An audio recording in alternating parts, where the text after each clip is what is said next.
오직 주로 인해 영광 드리네. 오직 주로 인해 찬양하네. 오직 주로 인해 나의 목소리 높여 나 경배하리. 오직 주로 인해 나 경배하리. 오직 주로 인해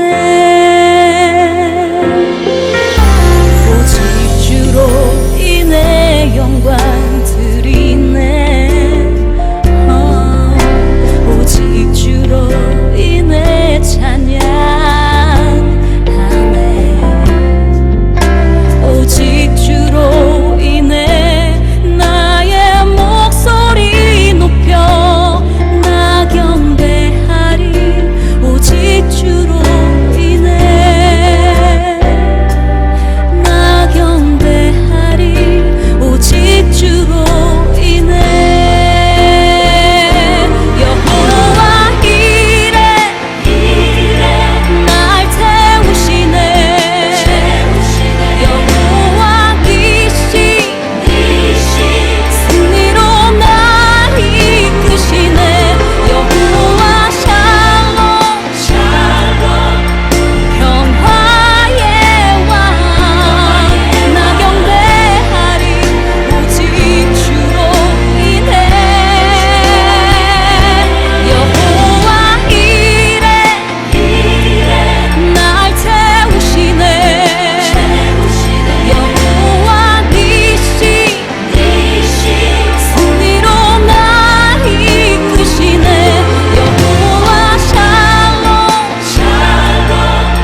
오늘 함께 묵상할 말씀은 잠언 20장 1절로 12절 말씀입니다. 1절.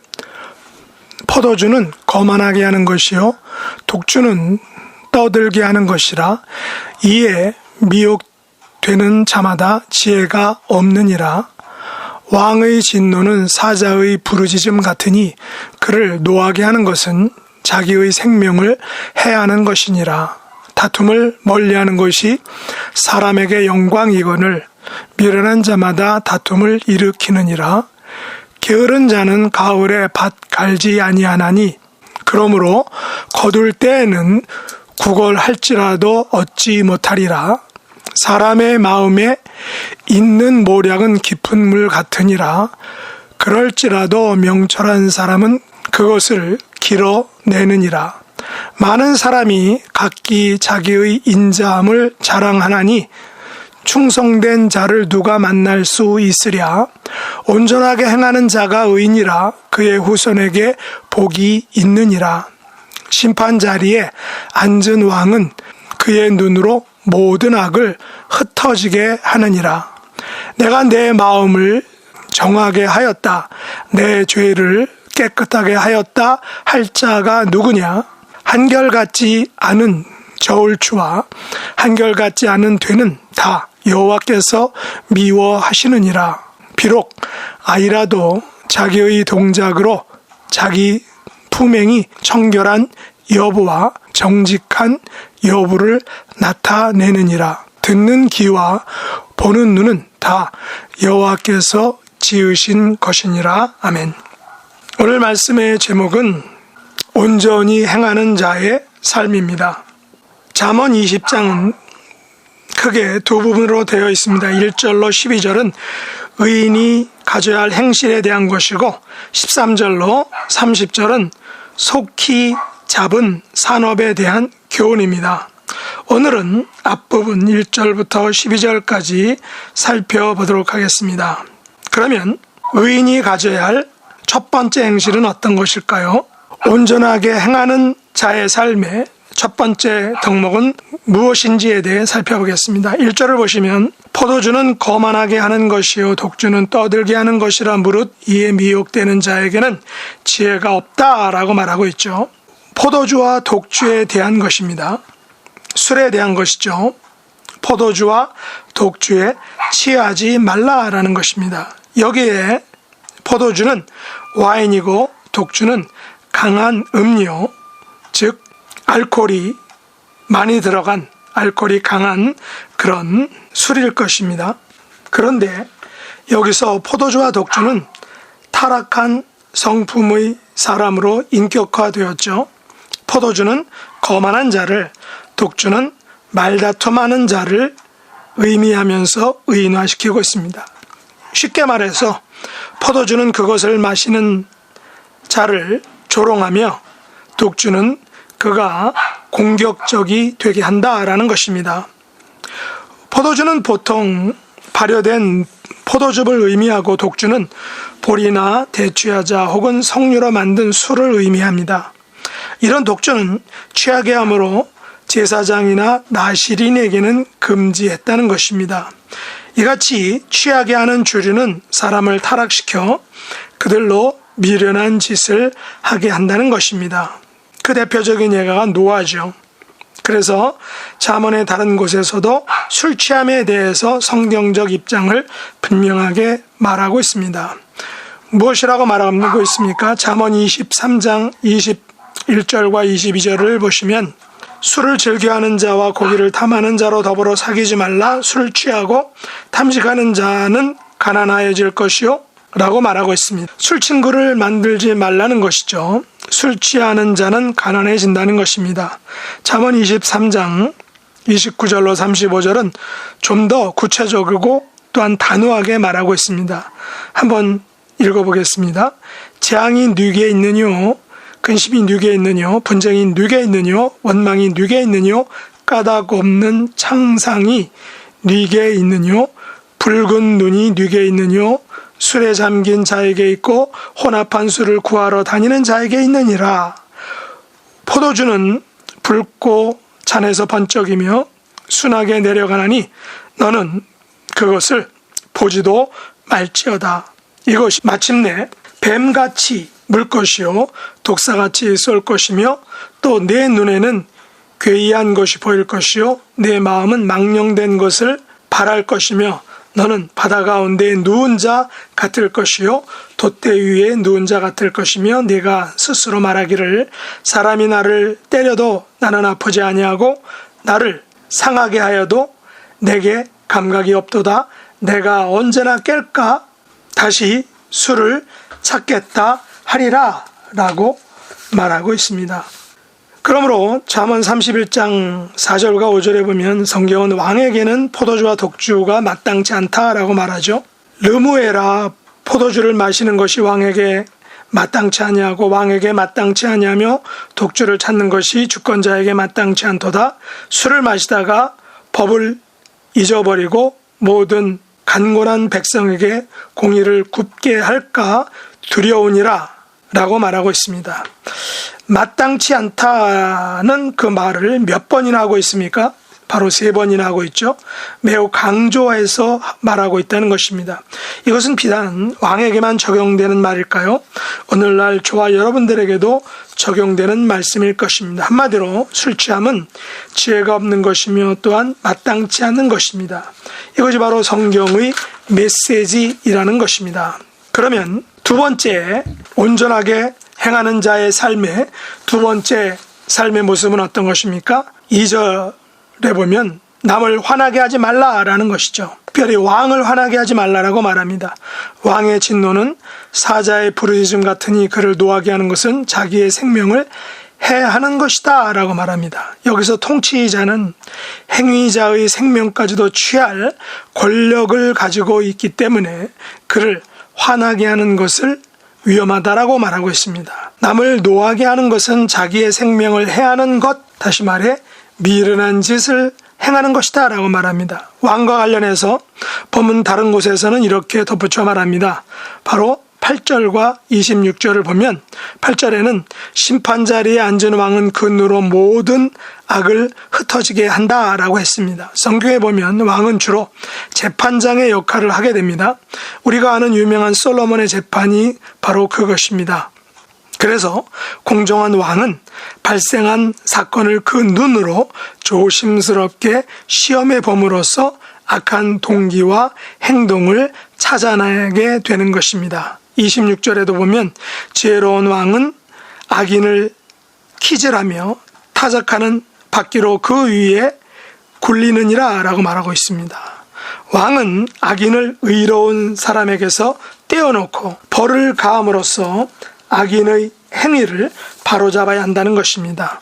8절에서 왕은 그 눈으로 모든 악을 흩어지게 한다는 것은 26절에서 왕이 악인을 키질한다는 말과 같은 의미인 것입니다. 그리고 26절에 타작하는 바퀴로 그 위에 굴린다라는 것은 알곡을 골라내기 위해서 도리깨질을 한다라는 그런 의미인 것입니다. 옛날 우리 농촌에서 추수하는 장면을 한번 상상해 보시기 바랍니다. 먼저 거둔 곡식을 탈곡하고 다음에는 그것들을 키질해서 까부른 다음에 알곡과 가라지를 구분해냅니다. 골라냅니다. 벼이삭이나 콩은 탈곡할 때도 긴 장대나 짧은 서너 겹 나무를 메어서 돌려쳐서 가지가 달린 곡식들을 분리해내는 것입니다. 어렸을 때 저도 도리깨질을 곧잘 했습니다. 그런데 키질은 좀 힘든 것을 알 수 있습니다.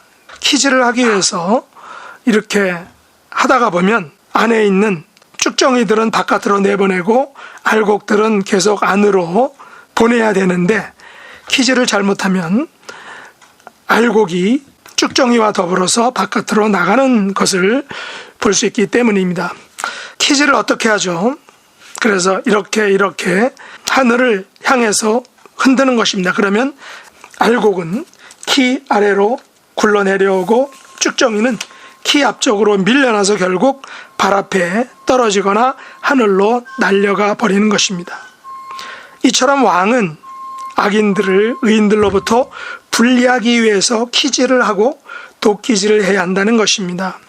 여기서 왕은 지도자들을 의미하는 것입니다. 사역자들을 의미하는 것입니다. 그러나 넓은 의미에서 왕은 왕 같은 제사장인 우리 모두를 의미한다라고 볼 수 있는 것입니다. 왕 같은 제사장 된 우리들은 영적인 의미의 키질과 도리깨질을 통해서 악인을 의로운 사람들로부터 떼어내야 한다라는 것입니다. 이것은 사람들을 무조건 판단하거나 정죄한다는 말이 아니죠.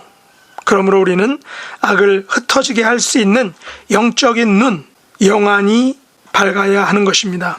영적인 눈이 밝아지려면 우리는 하나님의 지혜와 말씀의 분별력을 가져야 되고, 이를 위하여 우리는 성령 하나님을 의지해야 하는 것입니다. 온전케 행하는 자의 삶에서 가져야 할 세 번째 행실은 3절 말씀처럼 다툼을 멀리하는 것입니다.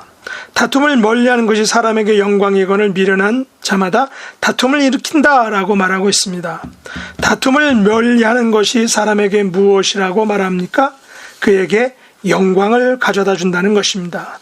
이것은 다른 말로 표현하자면 다툼을 멀리하는 자가 지혜로운 사람이라는 것입니다. 왜냐하면 미련한 자마다 다툼을 일으키기 때문인 것입니다. 성경은 다툼이 어떻게 시작된다라고 말하고 있습니까? 잠언 17장 14절에 보면 이렇게 말합니다. 다투는 시작은 방축에서 물이 새는 것 같은즉 싸움이 일어나기 전에 시비를 그칠 것이니라 라고 했습니다. 다툼은 아주 사소한 것, 하찮은 것, 전혀 아무것도 아닌 것에서부터 그 다툼이 시작되는 것입니다. 싹이 나는 것입니다. 발화가 되는 것입니다. 아주 조그만한 오해가 다툼이 되고 싸움이 되고 결국 큰 전쟁이 되는 것입니다. 그러면 다툼을 멀리하기 위해서 어떻게 하라고 말하고 있습니까? 싸움이 일어나기 전에 시비를 그치라 라고 말합니다. 시비를 그치라는 것이죠. 영어 표현에서는 so, drop the matter 라고 말합니다. 다시 말해서 논쟁이 일어나기 전에 문제를 드랍하라, 내려놓으라, 던져버려라, 치워버려라 라는 것입니다. 물론 이것이 자존심 때문에 내려놓기가, 던져버리기가, 치워버리기가 힘든 것은 사실입니다. 그러나 이것이 바로 성경이 말하는 다툼을 그치고 싸움을 막는 성경적인 방법인 것입니다. 양쪽에서 서로 논쟁을 하죠. 그러나 그 논쟁은 한쪽에서 논쟁을 했을 때 그것에 반박하고 또 반박하는 것에 또 반박하고 그러다 보면 점점점 논쟁은 가속화되고 과열화되고 결국 큰 싸움이 되는 것입니다. 그러므로 그 논쟁을 던져버리고 치워버리고 스탑하는 것입니다. 여러분 가운데 방축에서 물이 새는 것처럼 아주 사소한 다툼을 시작하는 시점에 계신 분은 없으신가요? 다툼과 싸움이 일어나기 전에 여러분의 그 문제, 그 조그만한 시비거리를 내려놓아야 된다는 것입니다. 누가 옳고 누가 그르다라는 것을 가리려고 하는 그 문제 자체를 그냥 드랍하라라는 것입니다. 왜 시비를 내려놓아야 할까요? 왜 싸움을 멈춰야 할까요? 성경이 이렇게 말하기 때문이죠. 잠언 16장 32절에 노하기를 더디하는 자는 용사보다 낫고 자기의 마음을 다스리는 자는 성을 빼앗는 자보다 낫기 때문이다 라는 것입니다. 잠언 19장 11절에도 노하기를 더디하는 것이 사람의 슬기요 허물을 용서하는 것이 자기의 영광이다 라고 했습니다. 잠언 25장 9절에서는 피하는 법도 아주 구체적으로 알려주고 있는데 거기 보면 너는 이웃과 다투거든 변론만 하고 남의 은밀한 일은 누설하지 말라라고 하고 있습니다. 변론하지 말고 누설하지 말라라는 것입니다. 그래서 본문 19절에 보면 두루 다니며 험담하는 자는 입들을 벌린 자는 사귀지 말라라고 말하고 있습니다. 온전하게 행하는 자의 삶의 네 번째 행실은 어떤 것입니까? 4절에 있죠. 게으르지 않는 것입니다. 일어나 일하라는 것이죠. 게으른 자는 가을에 밭 갈지 아니하나니 그러므로 거둘 때에는 구걸할지라도 알지 못하리라 라고 말하고 있습니다. 게으른 자라는 것은 가을에 밭을 갈지 않는 사람입니다. 가을에 밭을 갈지 않는 이유는 사막 기후는 가을에 밭을 갈고 겨울에 비가 오는데 이때 씨를 뿌려서 여름에 거두기 때문인 것입니다. 13절에 보면 게으르지 말 것을 어떻게 말하고 있습니까? 너는 잠자기를 좋아하지 말라. 내가 빈궁하게 될까 두려우니라. 내 눈을 뜨라 그리하면 양식에 족하리라 라고 말하고 있습니다. 쉽게 말하면 너무 많은 잠을 자지 말라. 적당히 자라. 내 눈을 뜨라. 눈을 뜨고 나가서 일하라 라는 것입니다. 게으른 자는 반드시 구걸하게 되고 빈궁하게 되니까 우리의 눈을 뜨라. 곧 일어나 일하라는 것입니다. 우리 개인의 믿음과 가정과 직장 생활에서 게으르지 않고 눈을 뜨고 일어나 일하는 아름다운 일꾼이 되어야 한다라는 것입니다. 온전하게 행하는 자의 삶, 마지막 5번째 행실은 어떤 것입니까? 11절에 보면 청결하며 정직한 품행 혹은 동작을 가지라는 것입니다. 비록 아이라도 자기의 동작으로 자기 품행이 청결한 여부와 정직한 여부를 나타낸다라고 말하고 있습니다. 예수님께서 마태복음 7장 16절에서 이렇게 말씀하셨죠. 그의 열매로 그들을 알지니 가시나무에서 포도를 또는 엉겅퀴에서 무화과를 따겠느냐라고 말하고 있습니다. 무슨 말입니까? 나무와 사람은 그 열매, 그의 행실로 평가를 받게 된다는 것입니다. 저는 오늘 본문 7절 말씀으로 결론을 삼고자 합니다. 완전히 행하는 자가 의인이라 그 후손에게 복이 있느니라 라는 말씀입니다. 하나님 앞에서 이 5가지의 행실을 온전히 행함으로 우리의 후손에게도 복이 임하는 축복을 누리는 저와 여러분 될 수 있기를 예수님의 이름으로 축복합니다. 기도하겠습니다. 하나님께서 완전하게 행하는 의인의 후손에게 복 주신다는 말씀을 인하여 감사와 찬송과 영광을 올려드립니다. 저희들이 이 땅에 사는 날 동안 술 취함과 남을 화나게 함과 다툼 그리고 게으름을 버리게 하여 주시기 원합니다. 이런 것들이 저희들을 주장하지 못하도록 은혜 더하여 주옵소서. 오직 청결하며 정직한 품행과 동작으로 하나님과 사람 앞에서 온전히 행하는 온전하게 행하는 자의 삶의 모습, 온전하게 행하는 성도의 삶을 살아갈 수 있도록 은혜 베풀어 주옵소서. 우리의 후손들에게도 그래서 의인의 복을 물려주는 전가되게 하는 그런 축복의 삶을 살게 하여 주시옵소서. 예수님의 이름으로 간절히 기도드립나이다. 아멘. 주가 일하시네, 주가 일하시네. 주께 아끼지 않는 자에게 주가 일하시네, 주가 일하시네. 신뢰하며 걷는 자에게 신뢰하며 걷는 자에게